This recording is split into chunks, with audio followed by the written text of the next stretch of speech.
The views and opinions expressed by the StyleBeasting Podcast are those of the authors and do not necessarily reflect the official policy or position of the StyleBeasting Podcast. Any content provided by our blog by me and the opinions by me are not intended by any melee of religion, ethnic groups, club, organizations, company, individuals, or anything blase, fucking blah. How you guys doing? Push a P. Yeah, push a P. Turn me up.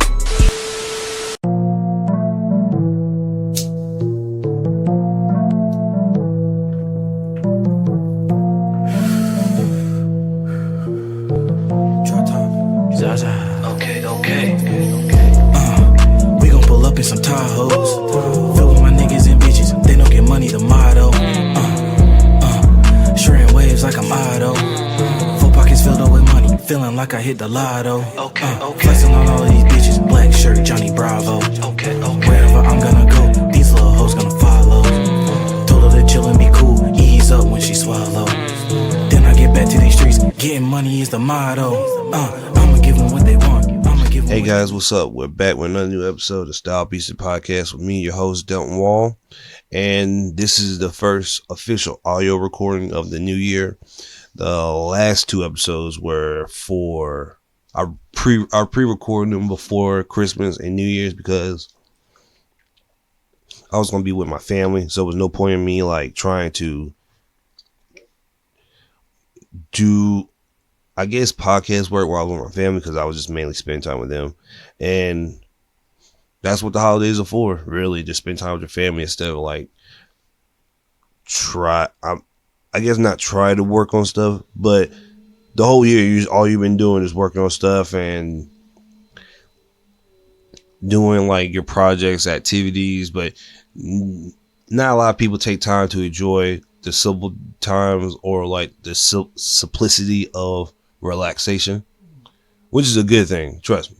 And I don't do that a lot because I have a second job now, so I definitely won't be doing that anyways. And I do this podcast too, so I'm gonna be working and doing this. So this is all for the future and other endeavors I have up my sleeve coming up soon. Well, I don't know how soon, but they're coming up. But this year I'm also gonna stop doing like not empty promises, but I remember last year I said I was gonna build my YouTube up and like do a lot more with that.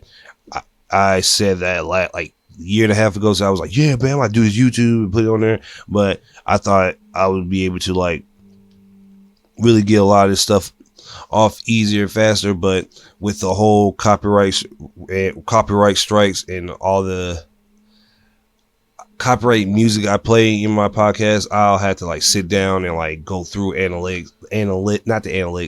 go through and actually read the copyright, because there's been too many times where, especially times where they give you a copyright, and I'm not saying I'm gonna read it word for word because that's probably like a long 15-page essay, but I'm definitely going to give you a glance over and figure a way how to do that.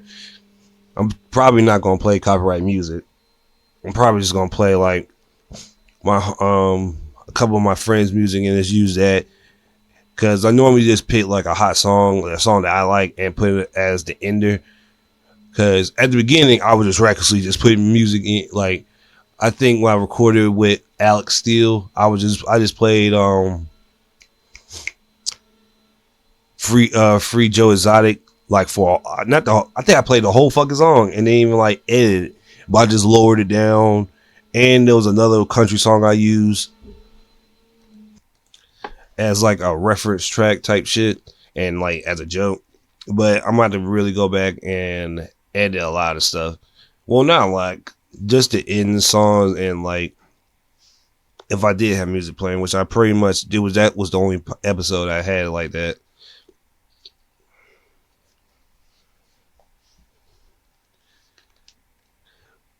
But I guess to start off, since I really didn't talk about Christmas on my last podcast, and even though it's the end of January, I might as well just give you guys my New Year's and Christmas. So to start off, my Christmas was I'm trying to remember what did I do Christmas. Oh, I remember. I mean, so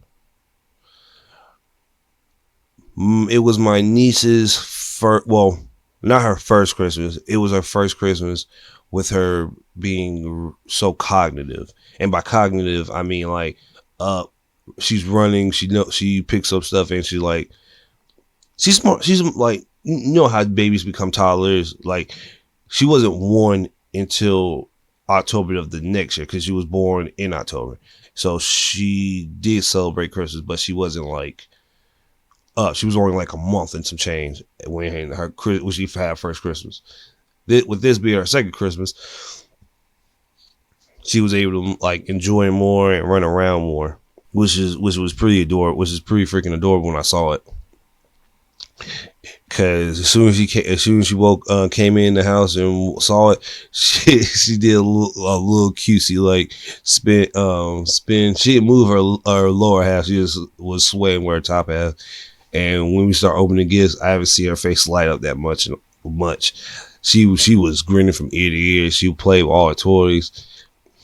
I think she just now, and this is like January the 16th, 15th, and she's already like, she still hasn't played with all her toys.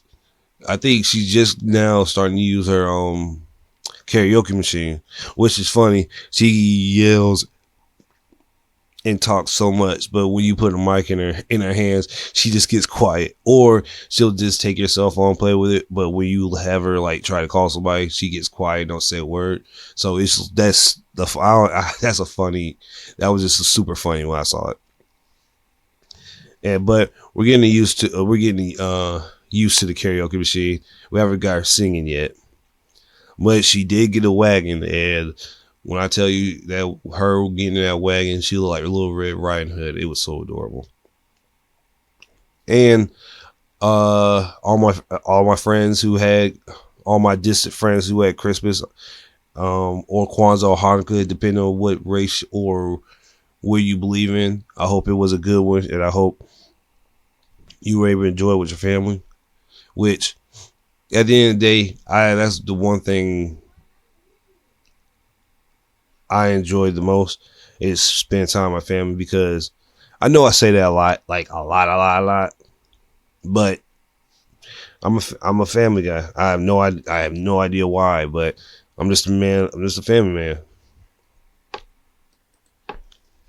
And I guess I realized that too when I was away from my family for so long. It's like, damn, I really miss my family. And it's not like me and mom and sister. It's like my cousins that I normally talk to. It's like other family members that I haven't like really like talked to in a while, because we don't know how long we are for the world. And in the recent like years of me losing family members or seeing my friends lose their family members, it's not the idea. It's really not. Well, I wouldn't say ideal. It's just tough. I guess not like seeing your family that often, because I only saw my family like three times a year. When I was in Durham, I was like rushing to go home. But when I was rushing to go home, I damn sure was. It's just what it is, man. I'm not the best with accepting.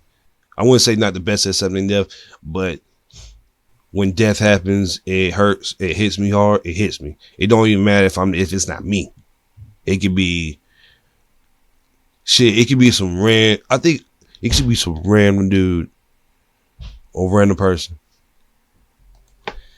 and they'll still affect me like I known them for like 10 years.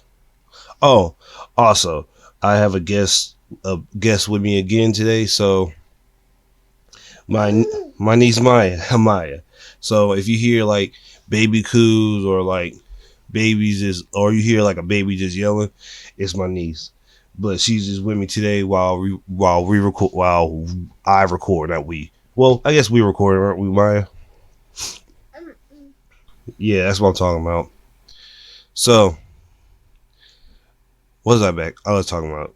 Oh, I was talking about death, and I was talking about spending time with family. So, yeah, I'm a real big family guy, and me being the person I am, I don't know. Sometimes, even though I'm not like with my family a lot, I still miss seeing us, still miss talking to them a real lot. Uh, I guess, and I guess this follows up with New Year's. Uh, Normally for New Year's, I really just spend it in the house, wait until 12 o'clock, and then I go to sleep at like 1. I really don't like go out and start like mobbing the streets or like trying to go see what the streets is hitting on in New Year's. I wasn't doing it anyways. I'm definitely not going to do that in pre-post Omnicron or Omegacron, whatever. So I'm gonna wait till that. Poco. You enjoying that? You enjoying your Slim Jim? No. All right. Here, drink your water juice. But yeah, freaking New Year's. I normally spend at the house. Well, I normally be in the house with my mom, and my sister chilling. But this New Year's, I was with my girl and her family spending time. And me and her family got a hotel, and we were just sitting there eating and chilling, having fun with each other. It was the first time of me sitting down and actually because their tradition is like an old school black tradition. They eat rice and beans. I forgot the name of it, what it's called, but they normally just spend time with New Year's together because no, because of traditions and stuff and traditions and so forth. But I enjoyed it. It was really good bringing the New Year's in with the lady I loved. So I enjoyed it. Yeah, Maya, ain't that right? But outside of the past, let's start now. Let's get out the past and let's talk some 2022 stuff. Now with 2022 hitting, with 22, I had to stop my niece from climbing on my bed because she's at the age where she just jumps off stuff now. But speaking on to the me maybe having less time on my hands in 2022, that will probably be for like BS stuff. So I won't be just lounging around and BS around. I actually will be on like on my, what is they used to call it? My greasy. Hey yo, what the fuck? I don't know. I'll just be on my stuff more, so I can get where I need to go. Cause I have some goals in mind that I have to get done. No, I don't want to Slim Jim Maya. That's another thing too. My niece does. She just like drops stuff now. Like if you gave her a piece of toast and a juice, she'll drop the piece of toast to hold the juice with two hands. And she's smart too, so it's not like she's dumb. She's just like really, really intelligent. Yes. But yeah, I'm not going to really just be lounging around. I wasn't lounging around anyways, but there's going to be a lot less of me chilling and me working since I got these 2 jobs, and I'm really going to start putting more into the podcast, especially if I get this video, especially if I get this camera. Ain't that right? Babies, what can you do with them? But going back to the podcast, yeah, I'm going to try to have my hands more open than I normally have been. So be on the lookout for me working harder and better for the future. But outside of my Christmas, New Year cheer, let's get into the podcast and let's get into the music.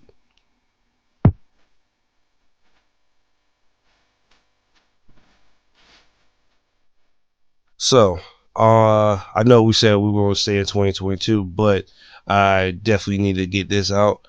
Rest in peace, Draco the Ruler. And I forgot there was another brother that passed away. I forgot his name. I ain't gonna lie to you, but there was two more that passed away recently that I forgot about. But Draco the Ruler, but to the rappers that passed away in 2021 and at the start of 2022, rest in peace. And I hope your families is taken. Well, you can't take death. I take death lightly. I'm just saying, I hope the family's okay. At the end, if they have kids, if their kids is okay, the mother, the father, and all of them. Losing your son yes, because I don't think they were women. I think they're all men. Losing your son or losing a child at any age is hurtful to anybody. So I don't know what the parents of these gentlemen is going through, or the families that they made is going through. And it's reported that Draco Ruler was stabbed in the neck at a nightclub, which I was like, bro, what kind of shit is this? Like, damn, like niggas was just performing and then nasty. That's nasty. And there's some more shit. And Slim 400, I forgot about him. Yeah, Slim was shot at his house and his family was inside. And I'm like, bro, what? LA is getting crazy. Niggas was right. Like, when niggas say don't come to LA, it's not sweet. Niggas was right. That shit not sweet. I don't know, man. I feel like the police in LA didn't really give a fuck about the shit in LA that was going down until it reached some certain people's homes, more of the upper ritzy people. And when it starts hitting their homes, they start caring. So, hey, if you were taking care of your neighborhood, if you were actually doing your jobs, police, LA probably wouldn't be in a situation. And LA is not the best place it has been known to not be the best place for black men and the law enforcement. So take that for what you will. And still in the music, there was a big topic at the tail end of the last month, and I think a half. It was Hove versus Lil Wayne, and I'm already gonna get out to you. Lil Wayne is winning, not easily. I'm not gonna say easily, but he's winning. So all these like, oh, Hove, nah. Like Lil Boosie said, Hove ain't Jesus in the South. He could be Zeus, Odin, whatever in the North. That's cool. That's cool. And if you down south, you like Jay-Z, that's cool. But down south, but if you're from the South, it's Lil Wayne all day. Man, that's all there is to it. And I'm not trying to be like a Southern bias, but if we're going mixtapes and albums, nigga, Lil Wayne has like at least six or seven different mixtapes. Yes, sir. And the umbrella of those 6 mixtapes have 6 mixtapes under them. Because he has The Drought's Over 1 through 6. There was more mixtapes when he was a younger kid. I know there's at least 3 when he was a young kid. What's some more mixtapes? And I'm not talking about like the No Ceilings mixtapes. I'm talking about like the Drought mixtapes, or like his when he was just freestyling on niggas beats mixtapes, like those mixtapes. I forgot a lot of those, but those are a lot. There are a lot of Droughts, and there's a lot of leaked songs that didn't get put on his albums, and his album cuts is stupid ridiculous. And I'm not even gonna say that Jay-Z don't have a good collection. You gotta be a big ass lie. Jay-Z has a great like selection of music. Like I don't have to get into if Jay-Z has hits or not. That's a bit does not even need to be getting into, because we're talking about 2 men who at the peak of their careers was like godly. Now I'm gonna start with my Jay-Z love. I'm not gonna start with Jay-Z hate, because I don't hate Jay-Z. I just hate like the Blueprint 3 and so far for his albums. But I'm gonna get into my love first. Well, I'm not really gonna get into my hate. I'm just gonna get into my love for these men. Pause. Jay-Z, even not his album. Yeah, it's a little hot, Maya. Even his like all his album cuts, his side cuts, his posse cuts are legit good. They're not bad. I think if they were to battle, it's gonna be some heavy hitting battles. It's not gonna be like I'm gonna hit you with some light jazz. Nah, this is gonna be some like strong songs that are played. Like Brush Your Shoulders Off. Damn. I'm not a big Jay-Z fan, biggest Jay-Z fan, so I don't remember a lot. But no. So I'm trying. So even without that, I still give Jay-Z mad respect, because Jay-Z ain't like no weak artist. Like, this man been in the game for like almost 2 decades. So yeah, I'm never going to disrespect his legacy. Like, I may not listen to him now, but I damn sure listen to a lot of his older albums. And I don't know, man. This is gonna be hard because even me listen to a lot of Jay-Z and Lil Wayne back in the day, I listened to a lot of Lil Wayne back in the day. Like, the jokes that we used to do on Lil Wayne, like how niggas had to read dictionaries to try to rap like Wayne. Niggas try to get dreads to look like Lil Wayne. Niggas when Lil Wayne came out with some skinny jeans and all that shit and tried to be a rock star, niggas started doing that and rapping. Like, for like the older generation, for like our parents and shit, maybe some, well, yeah, for our parents, Jay-Z was like the nigga who said just stop wearing jerseys, and niggas stopped wearing jerseys. Like, this nigga, when niggas said we're not drinking gold bottles anymore, niggas stopped doing that. Like, he had the same like command in the North like Lil Wayne had in the South. Like it was just like their essence had niggas just like, oh, he doing it, oh, I definitely gotta do that. Like, it's just me personally, man, Lil Wayne, that nigga. Like, I don't give a fuck what nobody say. And you can even say that Lil Wayne had to go to New York to break himself into the North. It was easy for Jay-Z because he was Jay-Z, but it was harder for Lil Wayne because Lil Wayne had to come up through Dipset.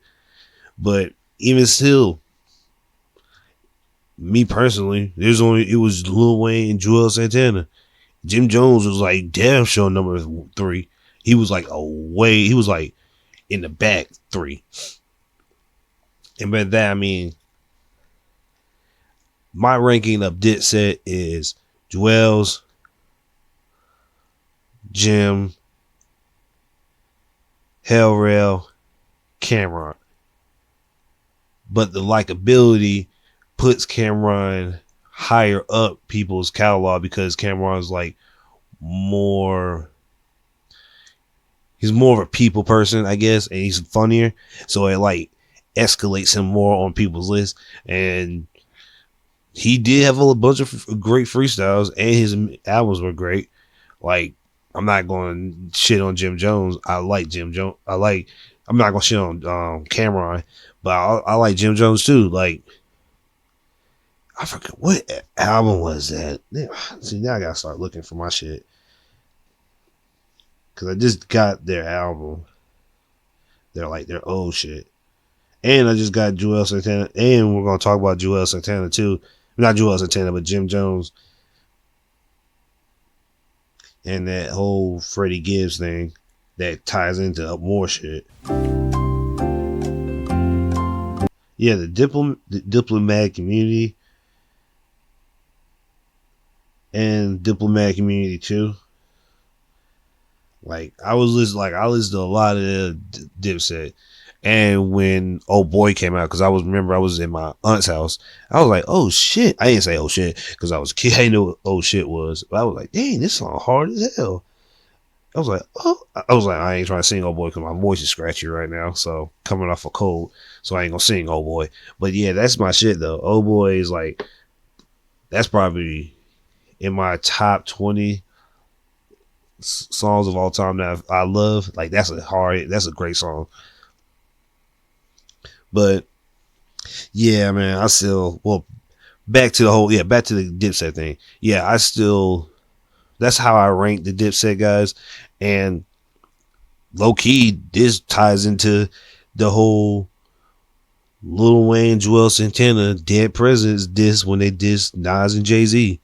So, and that song hard as fuck too. That shit was killing. Like I play that song all the time. When I was like in high school, man, that shit was my shit. I had the little bullshit MP3s that you had to like plug it to the computer and and drag the folders into the MP3 player, bro. I miss those days, man. Technology, like the way technology went from that to the iPhone and shit, it's crazy. But man, I miss those days as a kid. But going back to the whole Jay-Z and Hov thing, that was a well off tangent.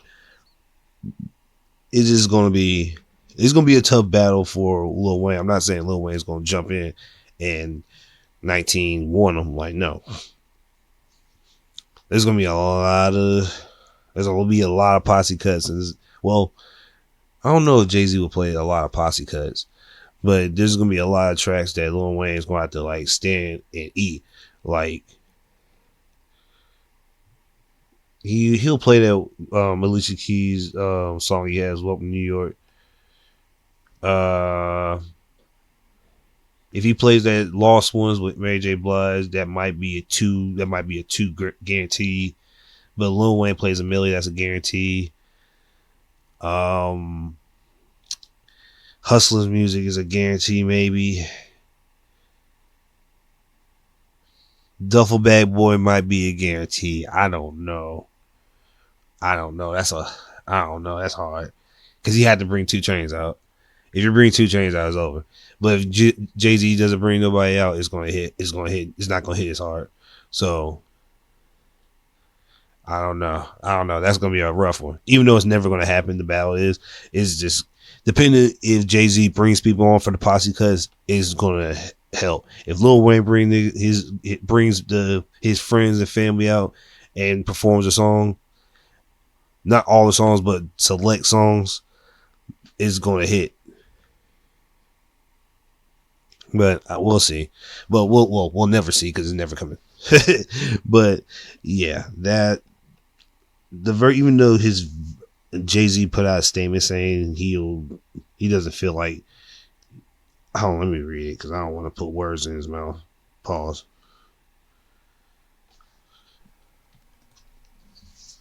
And here's what he said. Nobody gets to stand on that stage with me. I ain't gonna lie. No disrespect. Everyone is amazing and what they done. But no one can stay on that stage with me. But there's one man that can stay on that. Well, there's probably 2 to 3 men, and 1 woman. 1 woman. Maybe two. Other than that, nobody else.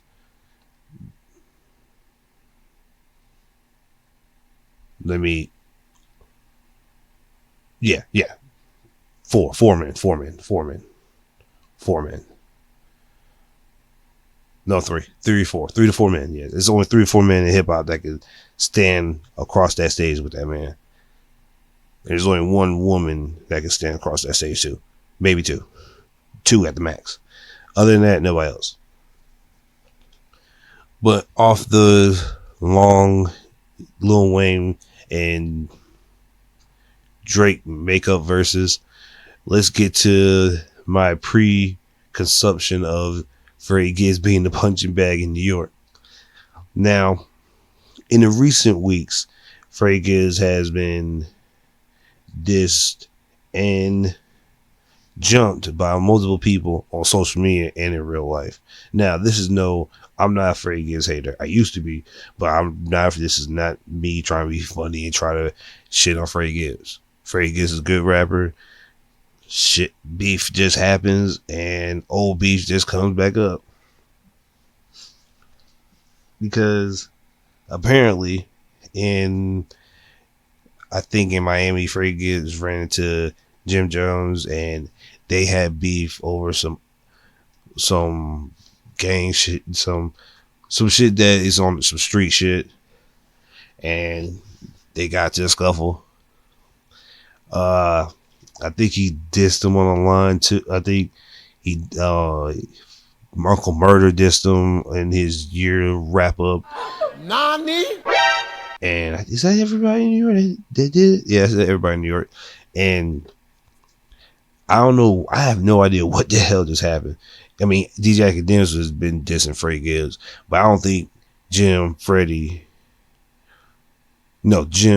DJ Academics, and Uncle Murder came together and just formed, let's just diss and make fun of Freddie Gibbs. So I don't think that's a thing, but it's been a long string of Freddie Gibbs diss and bullshit for the past month.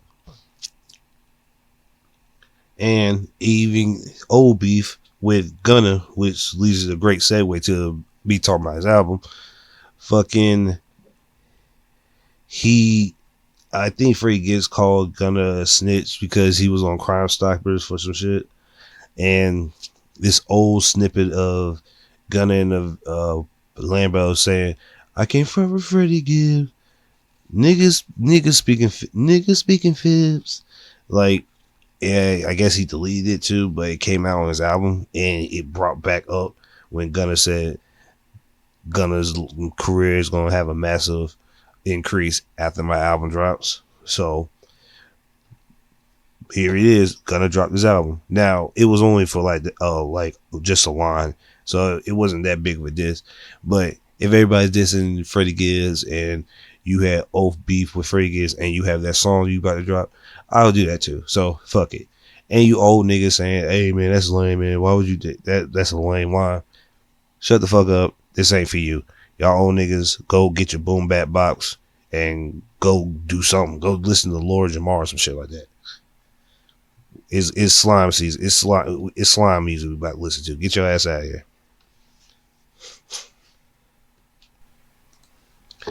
But I gave this album a 9 out of 10. Well, I gave it I give it 8.5. 8.5 out of 10. Now, looking through the list, because I'm doing this off of them adding Pussy Power on the album. So, if I'm doing this right, the intro, Private Island, was fire. Pushin' P was fire. Poochie Gang was fire. Mott was fire. So we're four straight fire that we have right now. And I'm gonna go through those. I'm gonna do it in sections of 4 since there's 20 songs.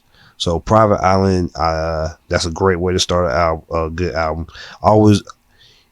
If you start your album, for me to be a kicker, it either has to be a great narration that leads into the song, or the song has to be hard as fuck. That's either one of those two. Like when T.I. was talking over the intro to Rodeo with Travis Scott, that was a great one. I love that. That is my favorite way to start. That's my favorite way to start an album like that. Pushin' P, Gunna's been pushing the whole P, the iPhone icon P a lot, and it's just short for being a player. He tried to explain it, but all he was doing was like fixing his collar straight, like 2 minutes saying nothing. And that's one thing of rappers that I hate. when you niggas try to explain something, you guys are always fixing your motherfucking collar that say something that you ain't saying shit. And it's like, bro, come on now. You ain't had to hold me for 2 minutes just saying, yeah, man, it's about this, oh shit, I gotta get this blunt. Oh shit, I gotta get this, I gotta get this damn drink. Oh shit, I gotta get this. Like, bro, you just fix your collar. You could just hear that nigga fixing shit. I'm like, bro, come on now. Like, we don't need that shit. Chill out. Poochie Gown is that Freddie Gibbs diss line song. I still fuck with it, so that was a good one. Mop, Thug and Gunna. I don't even need to explain how that song. I need to explain how that's not a banger. Now the next section of 4, Thought I Was Playing, Pussy Power, How You Did That, and A Lot of Cake. Now, Thought I Was Playing, I like that one. 21 Savage has been dropping a lot of shit lately, and he dropped those 2 songs in one as a video. I don't think he put them on Apple Music, but I saw him, and it's him still being like savage, but it's like I think he himself has found his pocket. I think he found what he had, found his lane, what he got, and he got it. He's been featured on a lot of good projects, and his projects have been good too.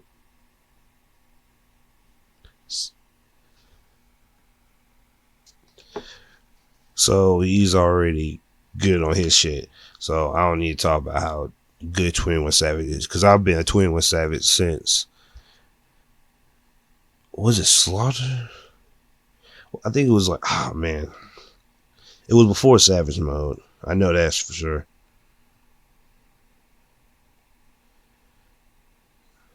They still have that nigga 22 Savage on this shit. What the fuck? Man, get that nigga out of here. The Slaughter tape, because after that, Slaughter King came out, and that shit was fire. Actually, no, it wasn't fire. It was straight. Yeah, Slaughter King was straight. Slaughter tape was good. Savage Mode, yes. That's why I knew. Yeah, when I heard Savage Mode, the previews of it, I knew that shit was gonna be fire. All I heard, man, that's my shit. This nigga dropped, bro. Who the hell is 22 Savage? What the fuck? So now the Pussy Power. Now, so this song wasn't on the original drop of the album. This came like 2 or 3 days later, and I'm glad he put this shit on here, because this shit is really nice. I fuck with the little sample, the old school sample pimp shit they got on there, which makes sense because you're Pussy Power, you're pimping the pussy, probably. More likely. And it's Drake on here, so it's definitely pimping the pussy. And the only thing is about the song is it sounded like Drake was far away from the mic, and he was like not yelling. Well, no, it sounded like he was yelling at the mic, like, and the mic was in a whole different room. And I was like, I guess, but I wouldn't like. I don't know. It just sounded like he was far away from the mic.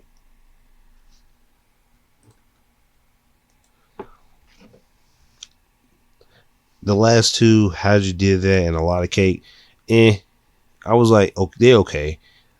I think I like How You Did That a lot better than A Lot of Cake, which I think I do. So Kodak Black was cool on the song. A Lot of Cake was skippable. It's a skippable one. So the next 4, Living Wild, You and Me, South to West, and 25K Jacket. So let's see. Living Wild. I'm trying to remember. How did Living Wild go? Okay, now I remember. It's the one. Okay, I remember it now. It's like it has that old man singing in the background while he's okay. And that video came out today, and the same day it dropped, and it had Lil Meech and Keith Sweat in there. So I'm guessing that was Keith Sweat singing. But it was just like, what? Why Keith? It was just weird how that was just in there. But it was a good song. I fought with it. And I think they were trying to recreate BMF in it because it had Lil Meese get him out the hospital just like his brother. You and Me with Chloe Bailey. This is the old John B. You and Me. So, oh yeah, I fuck with it, cause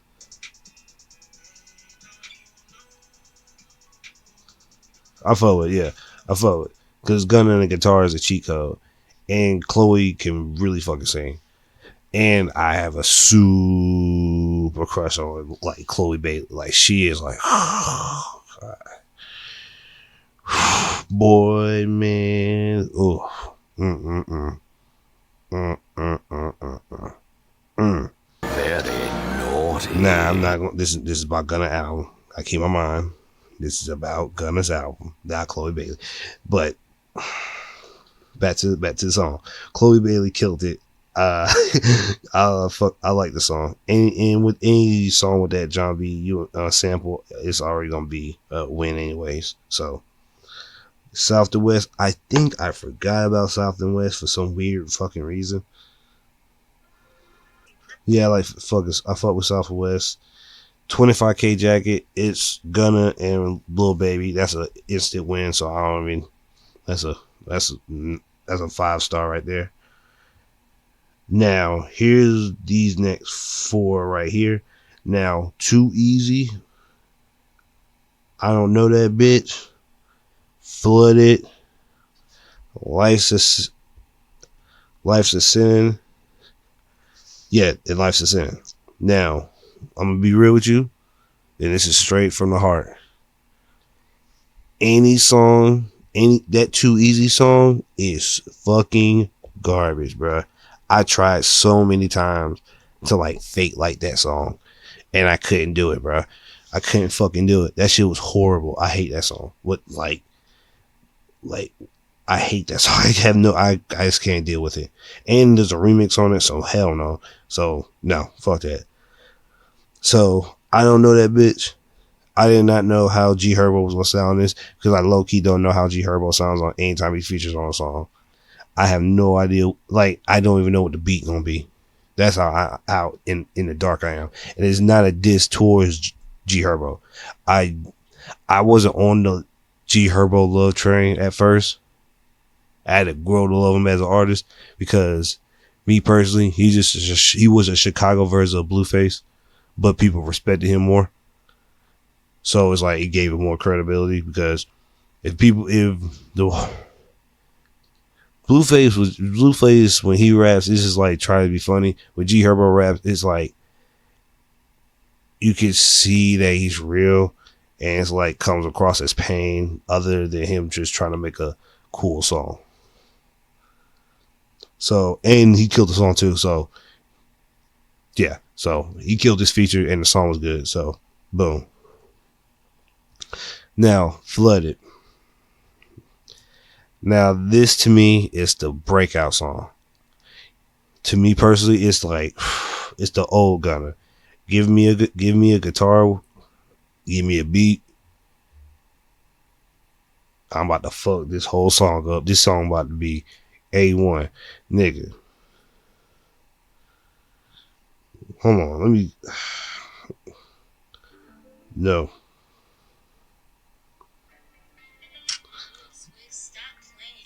You can hear it.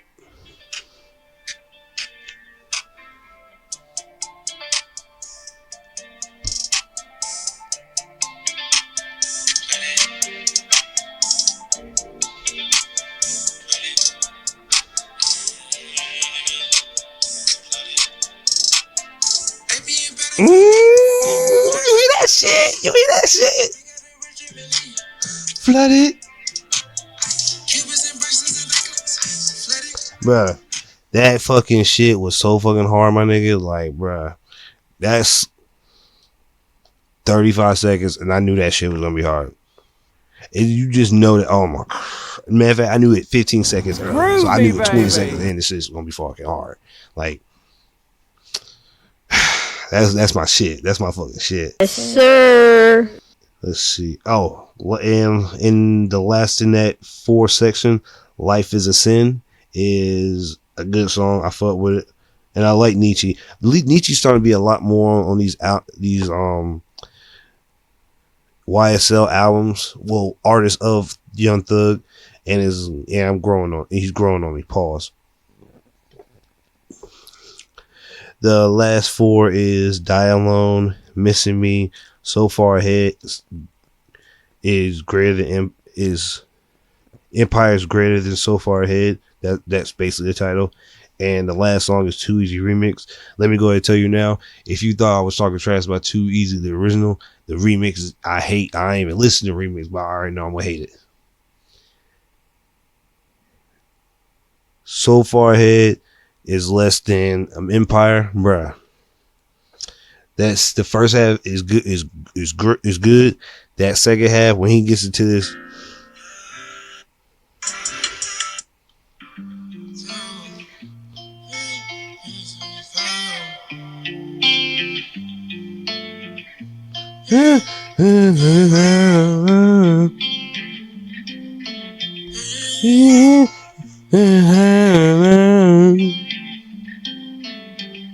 that guitar though, look at that. Listen. Easy we get the cream, we living out our dreams, and the whole world ours. Just gonna be the king. Bruh, that shit, bruh. If that was the end of the song, he should just take "Too Easy" the remix off, and it would have been a fucking 9. Like, it's been a fucking 9. "Missing Me," like I like "Missing Me." That "Die Alone" with Chris Brown and Young Blue. Let me see how it was. Yeah. That's that R&B shit.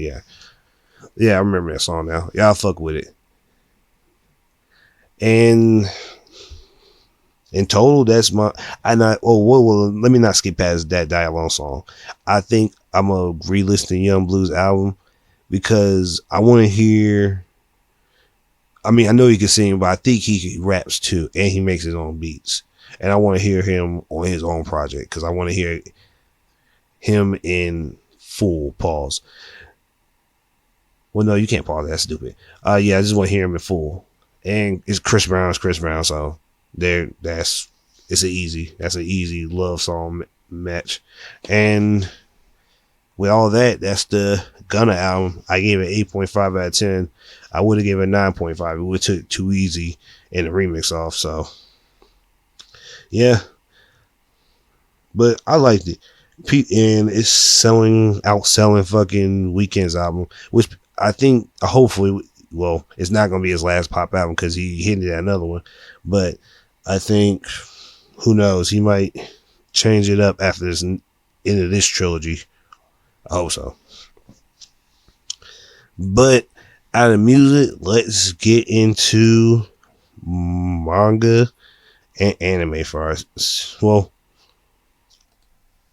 I also forgot before I get off the music segment, fucking Jason Derulo gave these 2 white boys the hands. Now, apparently, they were calling him Usher. They called him Usher. Now, I don't know if they were doing it in being discriminatory or being rude, but Jason Derulo turned into, that TikTok helicopter, and and just spun on niggas. He spun the block on niggas with his hands. I was like, damn, Jason. Like, I can't make fun of Jason no more. He might swing on me now. Like, that was funny shit. I don't know why Jason Derulo start swinging on niggas when he thought he was Usher. But like, Usher's never been that swole. Like, pause. But Jason Derulo is a strong looking ass nigga. If I would never see him be like, oh, that's Usher. Yeah. Let's get into some manga spoilers for this week. And as of this recording, this is the week of the manga. This is the week of One Piece being on break. Last week, One Piece came out, and damn, that was a good fucking chapter. So I was semi-spoiled. Well, no, I wasn't spoiled this chapter. The only thing I was spoiled about was the name of the chapter and the cover art. And the cover art being Germa waiting outside the walls, which we haven't seen Germa since the Whole Cake Island event. So we don't know what they were doing, but we know they're okay. So the chapter is Luffy and Kaido. No, it's the people of the Flower Kingdom, Flower Capital just cheering and about to pack it up because the Fire Festival's over. So, and they had to go back to their lives, their regular inhumane lives tomorrow. So they're taking as much as they possibly can in. But after that, and that's super depressing too. Like you see him like super crying, bitch ass white boy, and like living that life, getting treated like shit by fucking Orochi and Kaido is probably a horrible living to have, especially if the reason why they got fucked up in the first place because you guys not believing. Well, it wasn't that. Well, they didn't tell them anything. They didn't know until fucking what's her face told them. Shinobu told the people that Kaido and Orochi did all this. So Shinobu did tell them. But getting off the Fire Festival, we're back on the roof, and this is a chapter. We haven't had a chapter the last 2 weeks, so this is a chapter. Actually, we won't have another chapter in next week because of a break, so which is crazy. But chapter 1037, it was basically Kaido versus Luffy again, and this time Luffy was like holding his own. But before I even get to that, Kaido got drunk mid-fight. And apparently it's a buff. Because once he started drinking, he became like more unpredictable, I want to say, in a sense. He started like hitting Luffy with some weird moves. And even Luffy himself said, hey, his attacks are getting stronger. And I'm like, how the fuck this nigga's attacks are getting stronger? Like, what sense does that make? Like, my nigga, like, you're drunk. You should not be getting that should not be a buff. Fool this man! Like, that should not definitely be a buff. Fuck. But here he goes, beat up Luffy. But it ain't like the last one. He's not getting his ass really, really, really worked. Fucking, he was holding his own. Sorry, guys. This cold is killing me. It's not that. This cold's not kicking my ass, but it's definitely not helping towards the ass kicking. I can tell you that.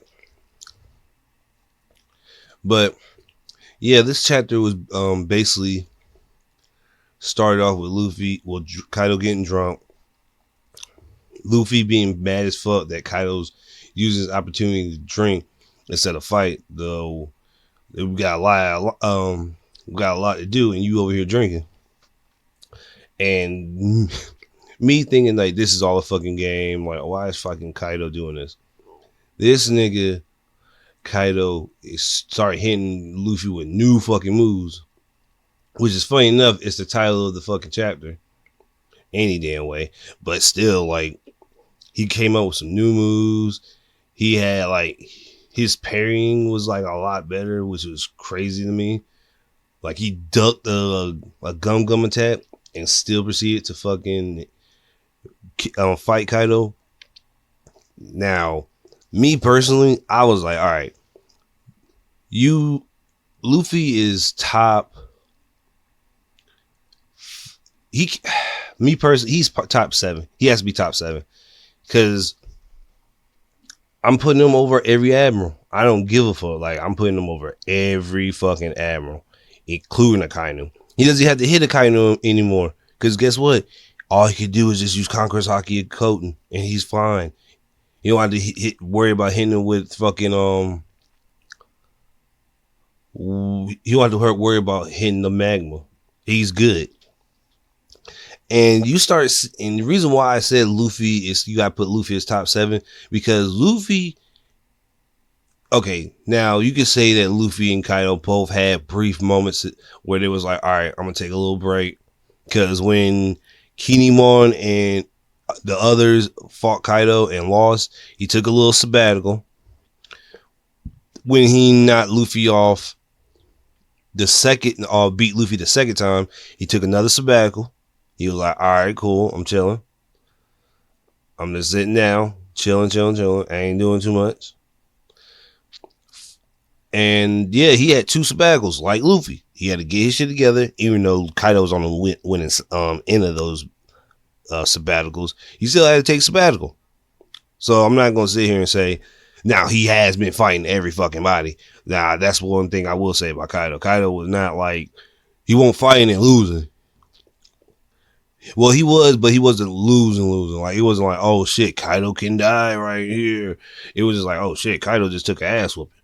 Yeah, he got hit a couple times. He got hit a couple times in the kidneys, and niggas thought he was going to go down.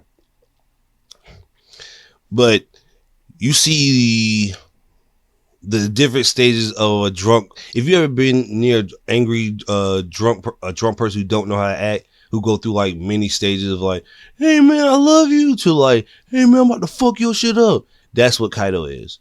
This nigga Kaido went from drunk to sober, and when he got sober, he proceeded to fucking rage out against Luffy. Now, Luffy dipped out before he got set on fucking fire, and Kaido brought out this new move against Luffy. Now, before I get to Kaido's new move, I have to get to Luffy's new version of his Gear 3rd. Now, he's saying rock Gatling. Now, me and Brian had this discussion.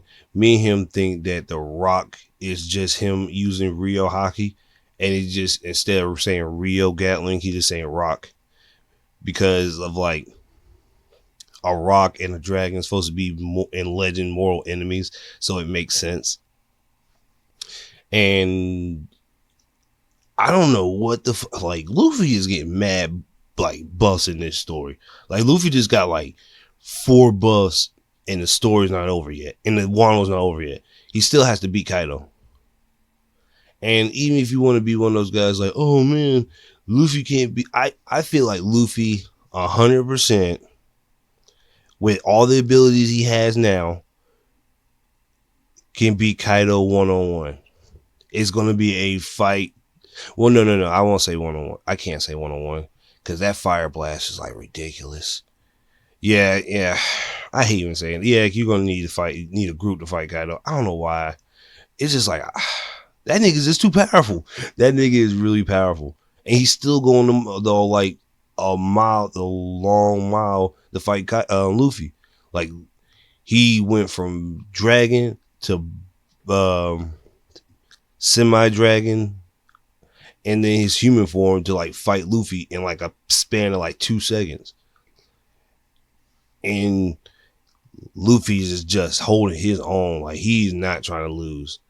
And Kaido using his new move, which made it seem like his club got huger, because if you look at the panel, the club hits is the same size as the Gatling.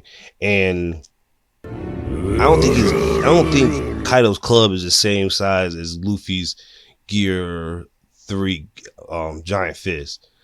I highly doubt that. But that wasn't even to me, that was my favorite part of chapter, the fights. But the stunning like piece of resistance was the end of the chapter. So we see CP0 going around Wano, trying to get into Wano so they could kidnap Nico Robin. But they said, but a couple chapters ago, somebody said there was a shadow in the seas of Wano, and they didn't know what it was. So we cut to the Gorosei in the Holy Lands, and I don't think the Holy Lands, I forgot what it's called, and they are speaking on a devil fruit that they were trying to keep secret, and they didn't know was going to pop up. And when one of the CP0 lackeys look up in the sky, he sees what the shadow they were looking for. And before we get to that scene, the girls said we're talking to each other, saying that this devil fruit we have tried to forget, try to like wipe his name off the map for generations. And when we cut back to Wano, we see fucking Zunisha in the waters of Wano. Nani? Now, when I saw this, I was like, Zunisha's a devil fruit? Now, there's a super amount of theories that come out with this, and I can't use this. I'm not going to use this episode to talk about the theories, because that's going to be a lot. Like basically a 3-hour pod about that whole theory. And I'm going to say that for a later date. But when I saw this, I was like, yo, if Zunisha's a devil fruit, like, wait, what the fuck is going on? Like, I have no idea what's going on. Like, I was like, what the hell's, like, I don't know what's going on. I don't know. I can't even tell you how crazy. If Zunisha's a devil fruit, that changes the game of One Piece drastically. Like, super drastically. I had never thought I would see the day fucking Zunisha would be a devil fruit. And the thing that can communicate with the what's it called? The breath of all things. The breath of all things. Yeah, like what the fuck is Zunisha? And because we're on break, we won't find that out until like God knows when. But that was One Piece. Now let's get to Jujutsu Kaisen. Nigga, Jujutsu Kaisen is getting crazy, man. Megumi's about to become his father Toji, but in the story. Like, at the end of Jujutsu Kaisen, this nigga, Fushiro or Megumi, might be a villain. This nigga is dead set on killing this fucking receipt ass nigga. And which to find out, this receipt ass nigga, his ability is to, like, use old receipts and summon them with his cursed energy. Now, when I saw this, I was like, all right, that sounds cool, I guess. Fucking this receipt nigga summoned a fucking truck. What was it? Like blades, the fight Megumi. And this was like a hand-to-hand fight, too. And then niggas just got their ass. Niggas just fighting the whole time. And I'm like, damn, Megumi's really like dead set on murdering this nigga. Like, ain't no games, ain't no like, let's see what we can do. Like, nah, nigga, I'm about to murk you. Like, ain't no game. And cause this is coming off the like leaks and scans I saw of this week. So, bro, this nigga for Shiro is a brilliant tactician.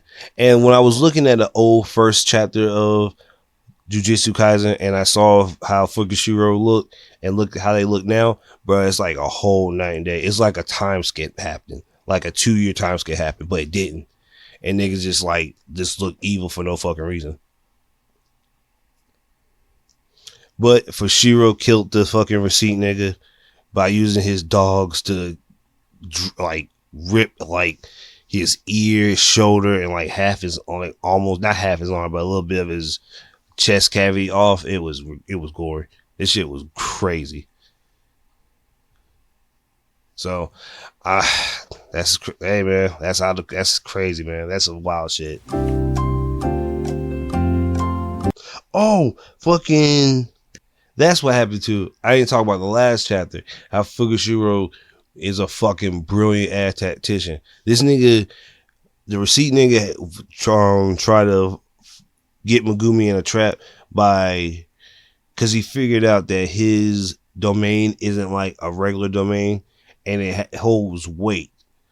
So like if you would drop a truck on top of the domain, it will also feed back on Fukushiro. So Fukushiro dropped his max elephant and dropped it on this nigga.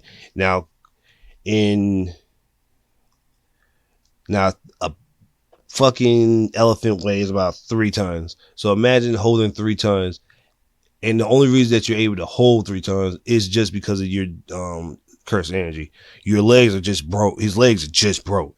So like you just got broken legs and fucking trying to hold this fucking 3-ton elephant up while Fugashiro's holding the whole truck up. Like somebody's body is about to break. Well, not Fugashiro's, because he lowered his center of gravity and like kept it low, while the other dude, receipt nigga, had it like kept his body high and didn't brace himself in time. But speaking of bracing yourselves, Black Clover, I read the newest chapter of Black Clover and the chapter before it, bro. This nigga is out here getting clapped. Because I don't know if I remember speaking on that last podcast episode. No, I didn't. I didn't speak on it. So I damn sure am going to speak on it. That fucking Luciferno is whooping these niggas' asses. Like, it is bad, bro. He's treating them like Aizen. Well, actually, no, it's even worse. He's treating them like fucking Madara. Because now that Asta's about to, now that all the captains came and they're trying to fight the Luciferno, they're getting fucking clapped. Like, they're getting word mollywop. Like, he just pointless all these niggas. He beat Jack with one elbow. And then he fucking... No, I did speak on this. Yeah, I remember. Yeah. Okay, I did speak on Black Clover last chapter. This chapter, on this week, bruh. This nigga got his ass whooped Asta. So, that little sneak play that Asta tried to do on fucking Luciferno, it didn't work, and it did work. And because he's anti-magic, anything that he cuts is going to hurt or is going to get cut. So he cut a piece of Luciferno's horn off. Bruh. When I tell you this nigga was beyond pissed, he was beyond fucking pissed. Bro, he started stomping Asta's shit in. Like, remember that the Boondocks episode, the stomp him in the nut shit? Like, it was like that. Like, he stomped his, or no, well, he ain't curve stomping like American History X, but he might as well have the way this nigga beat his shit. I was like, damn. And the only reason he was able to escape is because the captains got him. Now, let me tell you this. These captains, when they were, even though they got their ass whooped quickly, readily, and on point, these niggas, those panels were probably like on some real nigga shit, like lit as fuck. I just wish it wasn't on the losing end. Cause it's like, they lost bad. Like, it wasn't like an easy, like, oh no, they might win. No, they got their ass whooped. Like, what did Steve Harvey say? You got your ass kicked tonight. Like that, like it was that bad. But there was some great panels. I will say this, for Golian and his sister, that was a good panel. It didn't work because they got their ass whooped. But it still looked good. Now, Reek's gonna hate this. Reek's gonna hate this new chapter because he hates Yuno, because Yuno gets all these power-ups. But Yuno is back and he looks fully healed because Mimosa's there. So he's 100%. Now, I don't know how Yuno's gonna fare against him. He might be able to do it because of that star elf magic that he has. So I don't know. But he might pull it off with Asta. They might pull off some twin devil angel super move. I hope so, because they need to. I was going to include Jagan in this podcast, but since Jagan, Tokyo Revengers, and Baki, and King and Ashura, but I think I'm going to save those for a side episode. Because there's a lot of manga that I don't read, that I don't like speak on that much, because like that's all, it'll be like a whole 5-hour pod, and it's like crazy how deep I could get with some of these chapters or manga. So I'm gonna save I'm thinking I'm gonna do an episode on them and keep that to the side. So be on the lookout for that pretty soon. But right now, I am 100% caught up on Fire Force. I'll probably be a chapter behind with the new chapter 299 coming out, but I'm officially caught up. And let me tell you this. There's been a lot of people on my timeline on Twitter saying that after the Cataclysm arc, it goes downhill. Let me tell you this. Me personally, it still goes uphill. There's only one fight that basically go downhill. But other than that, it's probably best. My favorite, like, Fire Force is amazing. I can't not literally put into, like, words how good this manga is. I love it. I really fucking love it. I think it's a shonen and manga that like flips its perspective so fucking fast you don't even know it's the story other than the firefighting puts it on, I want to say, like a Jagan level of thinking, like how the world's shitty and you have to maneuver around it and be the person that you are. Like it gets that deep.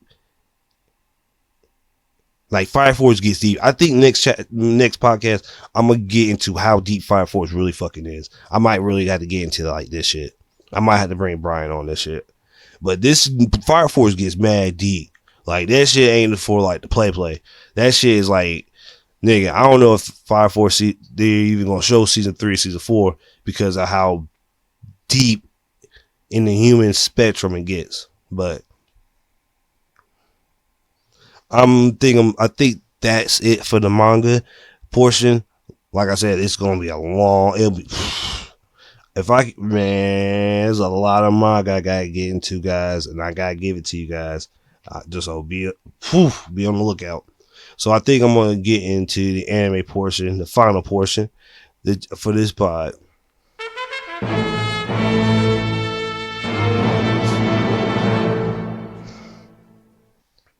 So I'm gonna go ahead and start with the most badass anime I saw prior this week.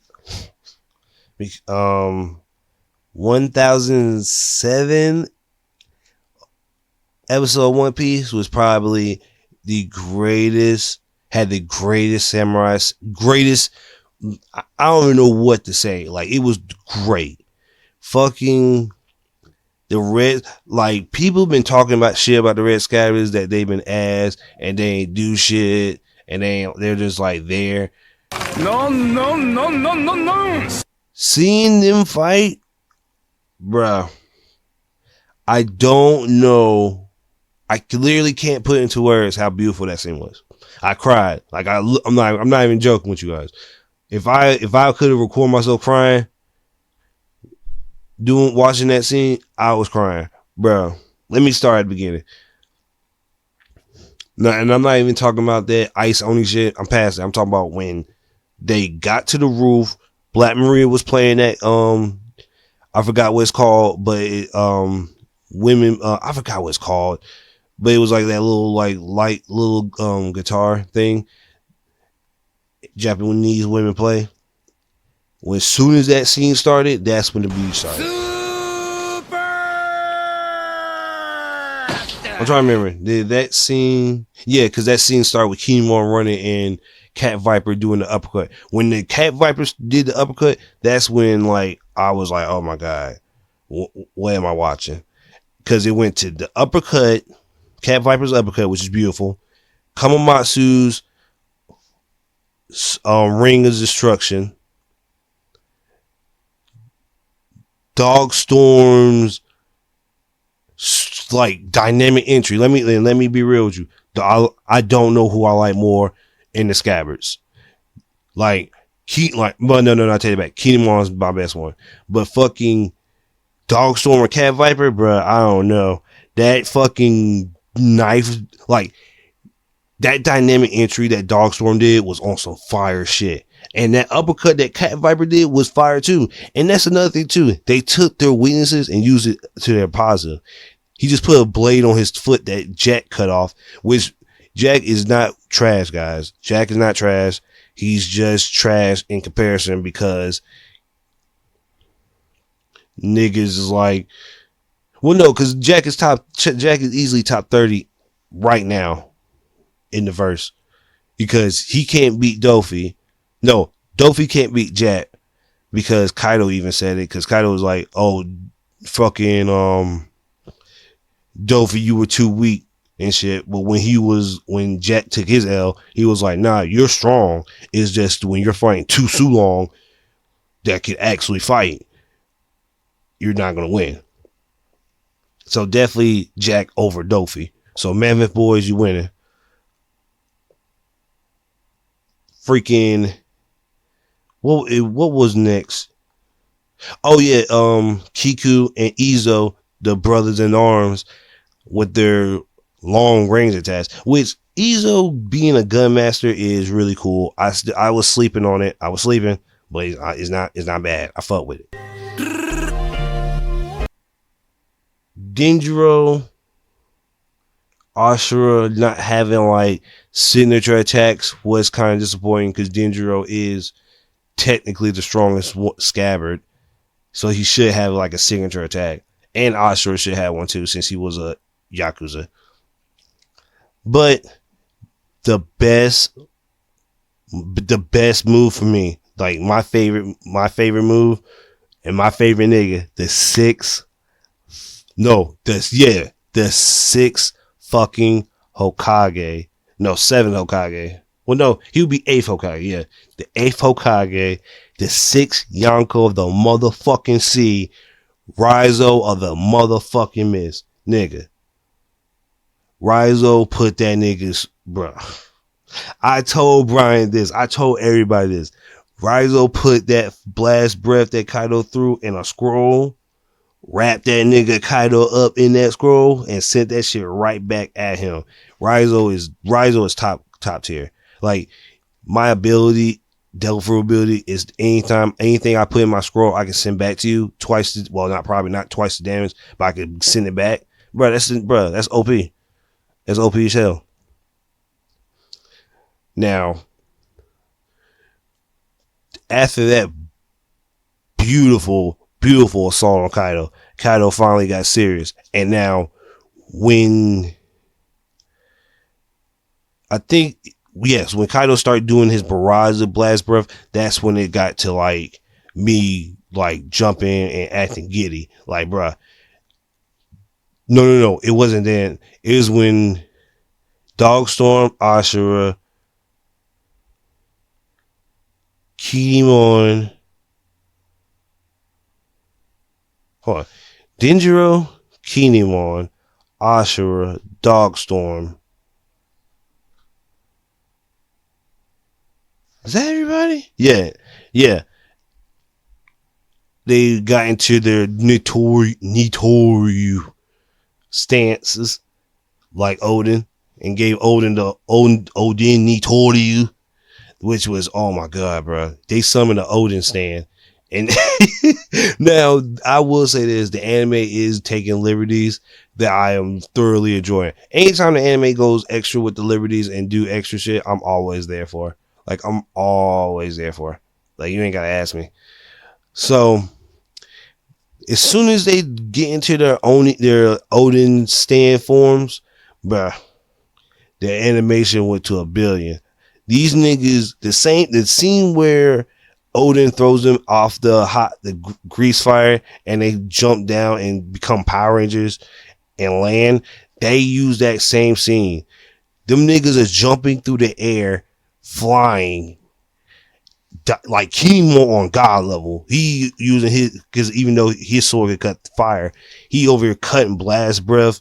Fucking Izo shooting like Giga cannons, and I'm like, bro, how long?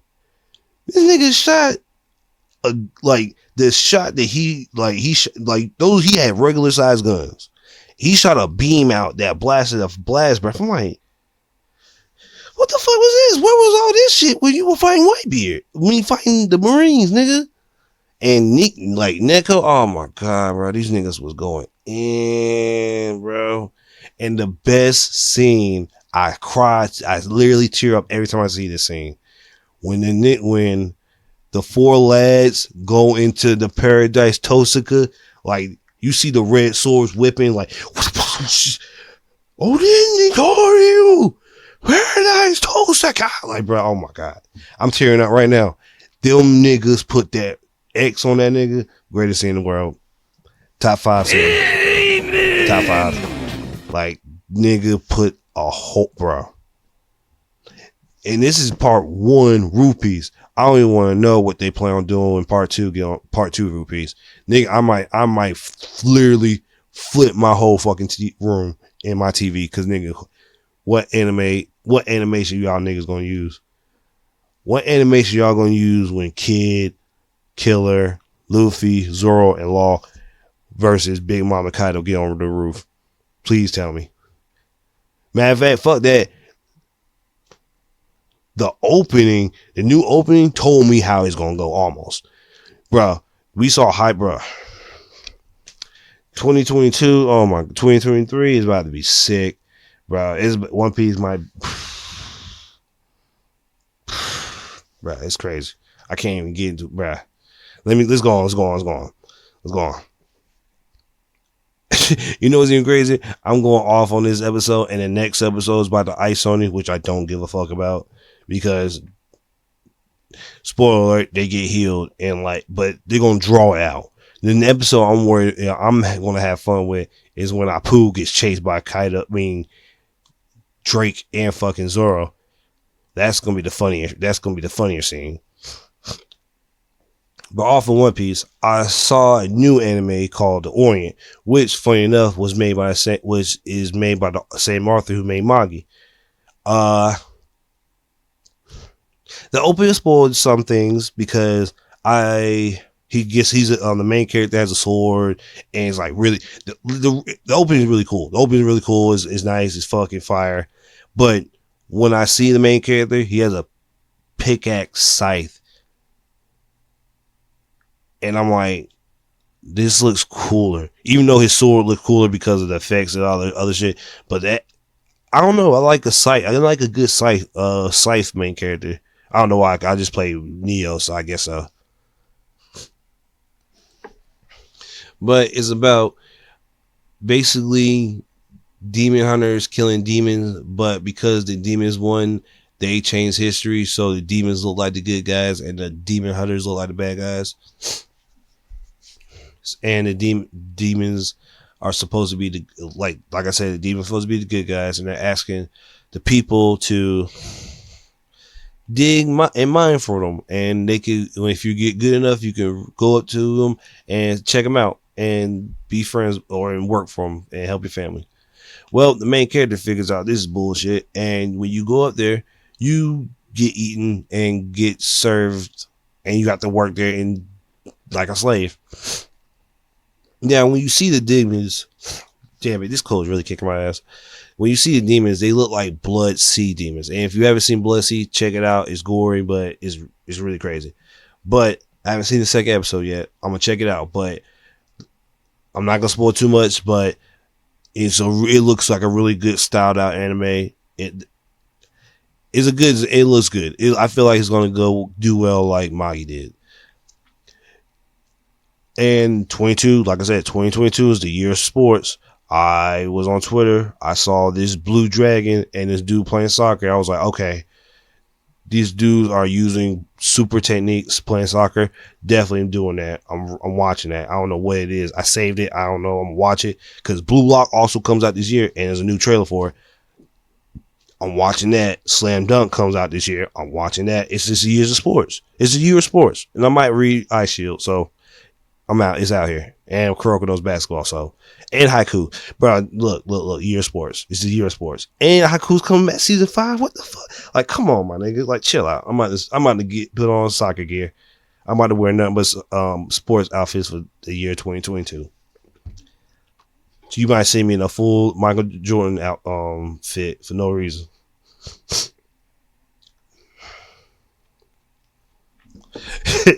I don't know why. Nah, I'm not doing that. I'm definitely not pulling up in a Michael Jordan fit from head to toe. Nah, I'm not. Oh man, that's hilarious. But yeah, man, that's really what I got for you guys. It's been a long 2021, but this 2022 year, yeah, a lot's going to change. I really appreciate you guys still listening to me now. It's going on about to be 3 years since I've been doing this. And a lot more people has actually listened to it, and I didn't expect that either. I was surprised by myself. I looked at my analytics. I'm like, oh shit, it's getting steadier and steadier. I like that. I really fuck with it. And it keeps me going. And I'm still going to keep you guys, like I said, I'm dropping episodes.